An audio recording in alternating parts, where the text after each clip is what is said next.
Well, welcome to our final lecture for this week. I'm actually going to start out with a quote by Patricia Churchland, who's actually a philosopher and most certainly an evolutionist. She says this about our brains and our nervous system. We're starting here because we're discussing today what makes man man.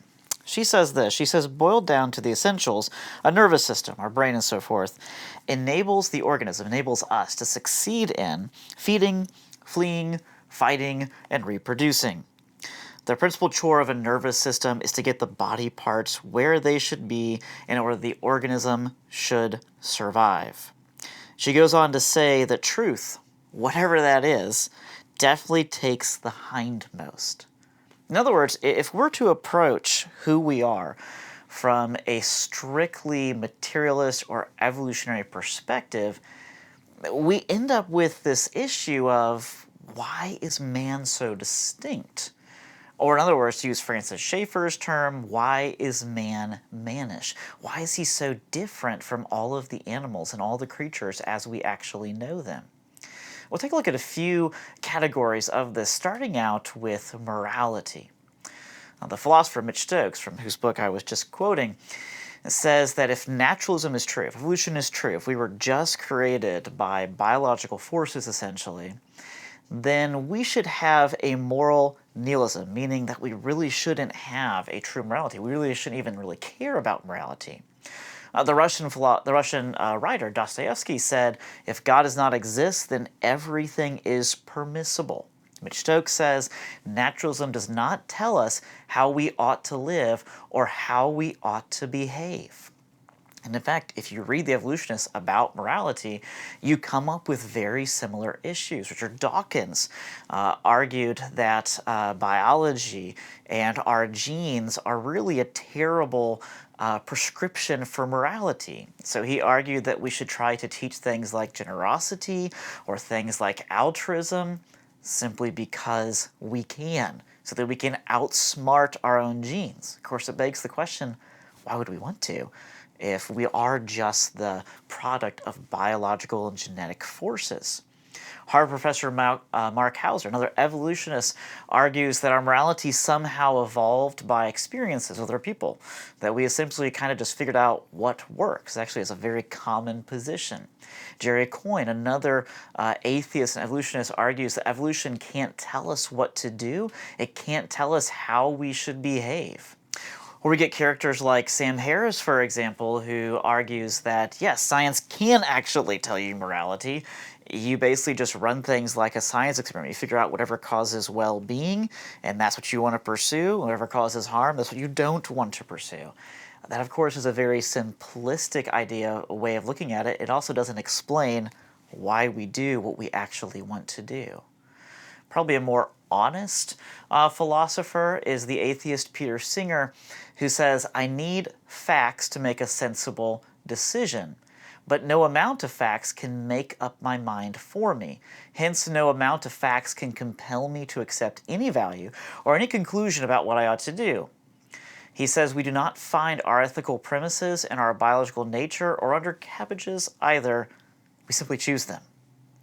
In other words, this is kind of the natural result of evolution.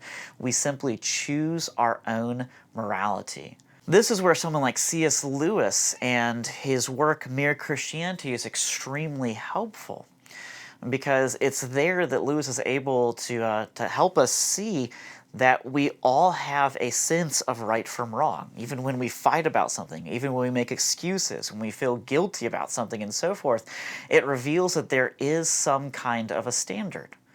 Lewis talks about some of the objections he might have encountered at the time to the fact that, well, maybe we try to do good things, try to help people out of a herd instinct. We're just biologically programmed to help each other, kind of like some animals help their own kind. Or maybe we are just biologically programmed to protect ourselves and protect our own lives, which is why we often flee from danger. But of course, Lewis says that when you have a situation where someone is in danger and to go and help them requires you to put yourself at danger, you have to decide between those two instincts. And it's that third thing, what we would call the conscience, that seems to be an enormous hint at the fact that there actually is a morality and the fact that there is something absolute, there actually is a God. I love what Lewis says in Mere Christianity. I'll quote it. He says, if the whole universe has no meaning, we should never have found out that it has no meaning. We really shouldn't care because it has something to do with our biological survival of, what was that, fighting and fleeing and so forth. He says, just as if there was no light in the universe and therefore no creatures with eyes, then we should never have known it was dark. Dark would be without a meaning. And his conclusion is, he says, quote, I find that I do not exist on my own and that I am under a law, that somebody or something wants me to behave in a certain way. In other words, morality is a huge hint that man is mannish. Second category we'll look at, and we could look at a whole lot more, but the second category we'll look at is the category of art. The fact that humans distinctly make art, and they make art different from animals. I mean, it is true. We have creatures such as the bowerbird, which will make these sometimes elaborate nest using all kinds of colorful objects. It's even true that other birds, like the weaver bird, that makes these elaborate nests, and these nests can actually improve over time.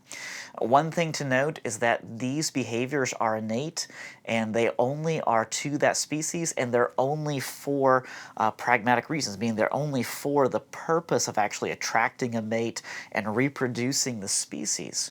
So it's not quite the same free will attribute of art that we have, where we create because we have this compulsion to create.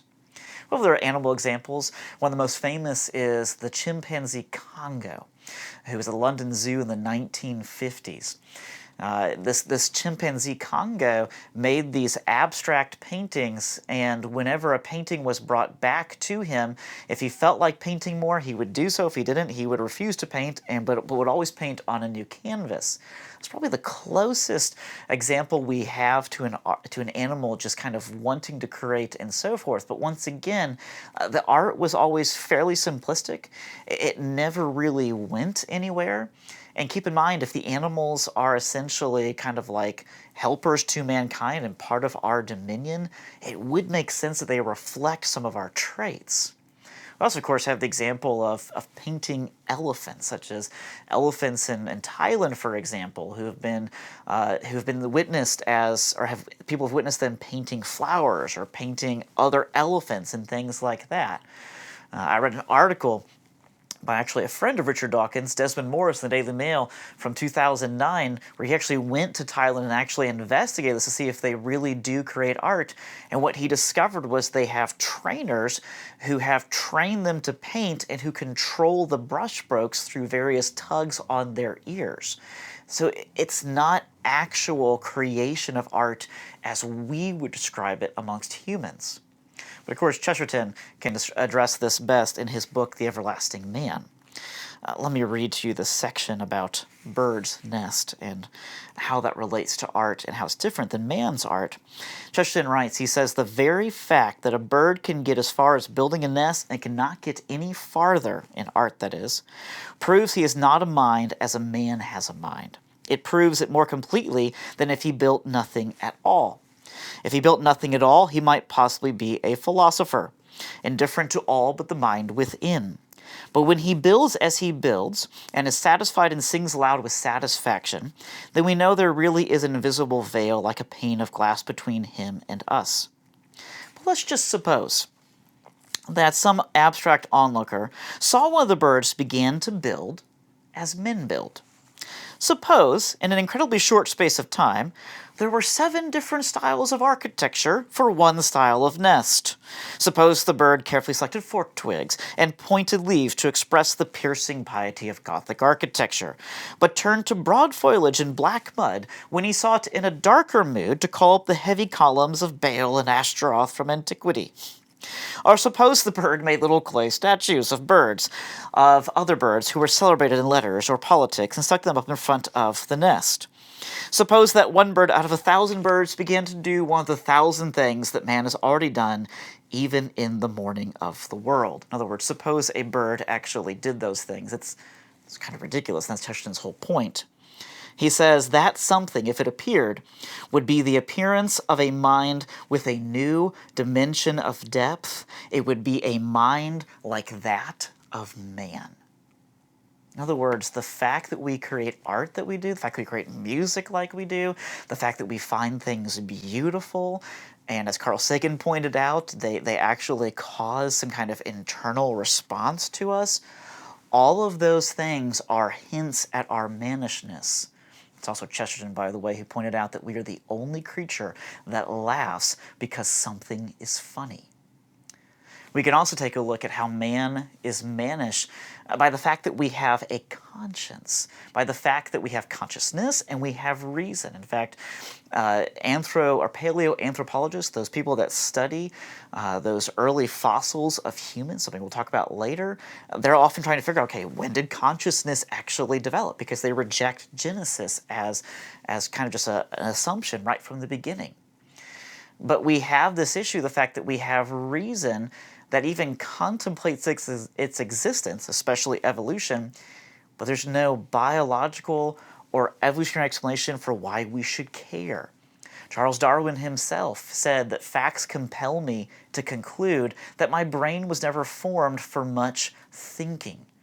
In other words, he recognized that we should not be able to think like we do if it's just a result of biology. There should be something more to it. The British philosopher John Locke said, "It is impossible to conceive that ever pure incognitive matter, matter that doesn't think, should produce a thinking, intelligent being, as that nothing of itself could produce matter," meaning there has to be mind at the heart of all creation. Something the Greeks understood and all philosophers understood very well until evolution changed the narrative. Darwin actually has more to say about this, and it's worth reading here. Darwin wrote in a letter to a friend, he said, "With me the horrid doubt always arises whether the convictions of man's mind, the ability to reason, which has been developed from the mind of the lower animals, according to evolution, are of any value or at all trustworthy. Would anyone trust the convictions of a monkey's mind if there are any convictions in such a mind?" In other words, it goes back to what Lewis was talking about, that if our minds did indeed evolve from some kind of biological process from the primates, then why do we even care about how that actually happened? We never should have actually developed this kind of consciousness. But the final thing we'll talk about is we'll talk about the unique nature of man to use language. And for this, I'll actually start out by quoting Douglas Kelly, whose book Creation and Change is a marvelous read on these topics we've been covering and much, much more. But he has this to say about language and man. He says, linguistic studies demonstrate, the studies of language, as the scientists Euler and Amdahl have stated, that, quote, apparently human beings, and only humans, are specially designed to acquire just the range of language systems that we see manifested in the world's 5,000 plus languages. Kelly goes on, he says, and the great Jewish linguist Noam Chomsky has shown that the ability to learn language is given in being human. He says, quote, the rate of vocabulary acquisition is so high at certain stages of life, and the precision and delicacy of the concepts acquired are so remarkable that it seems necessary to conclude that in some manner the conceptual system with which lexical items are connected is already substantially in place. In other words, we have this natural ability to acquire language. We have this natural ability to use language which we cannot find in animals. Melissa Hagenboom, writing for the BBC in 2015, said, quote, we have our advanced language skills to thank for that, for the fact that we're different, for the fact that we have developed so much more than the animals are. She says, we may see evidence of basic language abilities in chimpanzees, but we're the only ones writing things down. We tell stories, we dream, we imagine things about ourselves and others, and we spend a great deal of time thinking about the future and analyzing the past, something that animals do not do. There's a great book by Tom Wolfe called The Kingdom of Speech, in which he tries to deal with these issues. He talks about how evolutionists throughout time, have tried to figure out where did language come from. It's one of the trickiest situations for them. Darwin thought that maybe we were imitating birdsong, and that's where it came from. Noam Chomsky, who's a great evolutionary linguist, assumes that we have some kind of organ in the brain that helps us create and understand language, something that no one has ever been able to figure out or discover. Other evolutionists have assumed that when we started walking on two legs, we had more time to communicate with our hands, which kind of is what I do sometimes, and that's how it began. In other words, we really have no idea where it came from an evolutionary perspective. And this is very evident, or was very evident, in a 2014 report in the Frontiers of Psychology, which was called The Mysteries of Language Evolution. It was written by Noam Chomsky and others. It was in that report that they said that despite 40 years of studying this problem, they were no closer to actually figuring out how language evolved. They actually said there was a poverty of evidence in actually trying to figure it out. The same paper said that when it comes to animals, that they don't really learn or even use language like we do. That is true, that dogs can understand sometimes up to 1,000 words, for example, but that takes thousands of hours of training, and children don't require that kind of time. Well, they talk, for example, the famous chimpanzee called Nim Chimpsky, named after the philosopher, the linguist we just talked about, was that he was very advanced in his ability of understanding certain words, but he was not any more advanced than a 2-year-old child.